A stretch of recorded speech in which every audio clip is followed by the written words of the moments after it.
So in the past, I used to be this person who used to seek instant gratification all the time. Like, purpose of my life was to have as much fun as possible. I was eating garbage food 3 times a day. I was going for sleepovers, had a messed up sleep schedule, hung out with losers, played a bunch of video games, binge watched Netflix. I sought out pleasure in every shape and form because that was the motto of my life, to have a very pleasureful life. But paradoxically, this made me even more unhappy. Now I was beginning to feel low in between these sessions of high dopamine activities. So this is what my mood would pretty much look like. I used to have a high dopamine activity and then I used to feel miserable until I had my next high dopamine activity. And each time I had that taste of that peak dopamine, I used to feel much worse. It's like my baseline level of happiness got reduced. And if you really introspect your life, this is the trend that you're going to realize as well. Each time you have something that is just mind-numbingly pleasurable, you're going to feel a slight dip afterwards and your baseline level of happiness is actually going to be lowered. So at around 2021, I actually started feeling really miserable, and I decided that I no longer want to pursue this lifestyle of seeking instant gratification. It's not making me feel too good. I was depressed, I was sad, I was very anxious. That is when I really started to dig into self-improvement. And one of the first things that I started doing was fasting. You see, over the years, I had actually really damaged my mind and my body by consuming all this garbage food and watching all these garbage things. My mind was truly out of whack. My dopamine receptors were like just fried from all that excessive pleasure that I'd put into it. What fasting did was pretty much repair my mind, repair my brain, heal my dopamine receptors, heal my brain, rewire it completely. And I started feeling really good. And there's a lot of data that suggests that fasting also increases your dopamine levels. So I started feeling good naturally. So once I was able to repair my brain with fasting and was actually able to feel pleasure without the use of instant gratification, then it just snowballed into something better. I started seeking more activities that gave me a healthy dose of dopamine and not those crazy spikes, but rather sustained amount of dopamine. The next thing I pretty much added to my arsenal was taking cold showers. Cold showers did something amazing. It actually reduced my anxiety significantly. Like prior to taking cold showers, I used to just lay down in bed, have all these thoughts about my future, about this, that, about an event that happened 4 years ago. I was just a nervous wreck. I was really anxious. But with cold showers, my anxiety completely vanished. Additionally, my mood used to be elevated like 6 to 8 hours even after the cold shower. And there's a bunch of research on this topic. And the last thing I added to my arsenal of self-improvement was working out.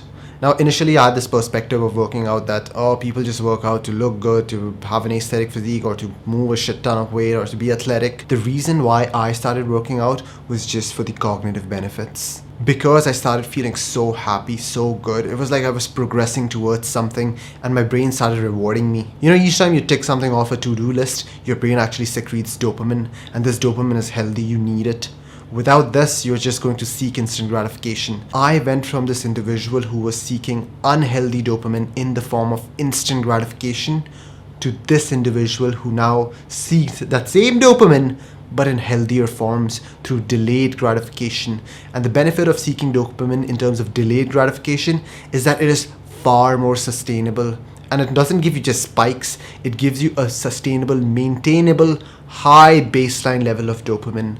So instead of being happy for temporary moments and then feeling sad, I started to feel really happy constantly. And I'm almost certain that 90% of the individuals are still on stage 1, where they're just living on the weekend, seeking those bursts of pleasure and then coming back to a baseline that they do not really feel happy in. So the very first thing that you need to do is make a switch. Stop seeking instant gratification and go for delayed gratification. Of course, it's going to feel like shit at first, right? You're going to go through a lot of withdrawal symptoms because your brain is just all whack. But once you actually make that adaptation, your life is going to be pretty fun with delayed gratification. It's going to feel like a video game at sometimes. You're just leveling up in various domains and your brain just giving you positive feelings about that. This is going to sound absolutely brutal, but you deserve to feel the way that you feel. You know, there are certain laws in this universe. The law of gravity, like what goes up must come down. The law of friction, trying to slow you down. And there are a bunch of laws. Similarly, there are laws that govern your emotions. If you constantly break those laws, if you constantly do not adhere to those laws, you are going to feel shitty. If all you're doing is eating garbage food, browsing on TikTok, spiking your dopamine levels, and watching pornography, jerking off to pixels on a screen, playing video games all day, and then you're sitting on a sofa and complaining about being depressed? Really, bro? You fail to observe the laws of the universe. And the laws of the universe are making you feel shit because you're not adhering to them. You need to understand these laws, and you need to now switch instant gratification for delayed gratification. Otherwise, I have no sympathy for you. I have sympathy for the man who's trying to make this switch happen. But the man who has just accepted his position and now complains about being depressed and is not willing to make any amount of changes, I have no sympathy for that person. You deserve to feel the way you are feeling now. So once you've actually healed your mind and actually made this switch, then what you need to do is have a meaningful goal in your life. You need to have some sort of meaning, right? Without meaning, you're just going to fall right back into that pit of hedonism or instant gratification. Meaning is what gives you purpose. Meaning is what gives you drive.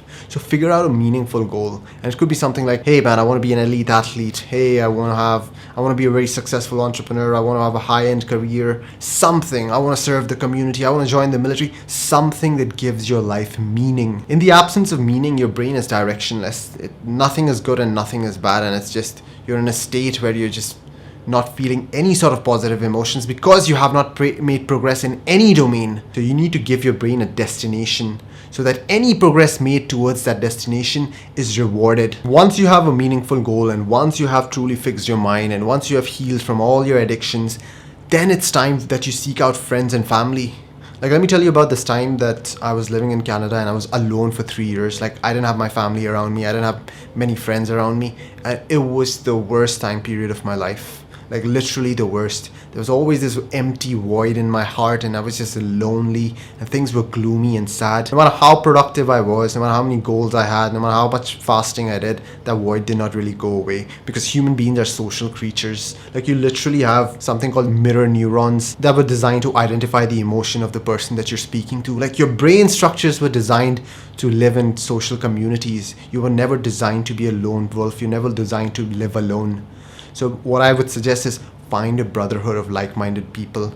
Do not associate with degenerates, of course, but find a brotherhood, find a community, find people who think the same way, feed off each other's energy, and it's just fun, man, having that companionship, people making jokes, you smiling and having a good time with them. It is my hypothesis that if you follow these things to the T, I am 99.99999% sure that most of you would never feel depressed again. Of course, you're gonna have low moments here and there. That's just life. That's not something to fear. You know, good and bad moments, they just come and go. But you will never feel depressed, or you won't ever be in that shitty mood for long periods of time. That's the end of rant. If you enjoyed this video, then do subscribe to the channel. Really helps a lot. And see you next time. Peace.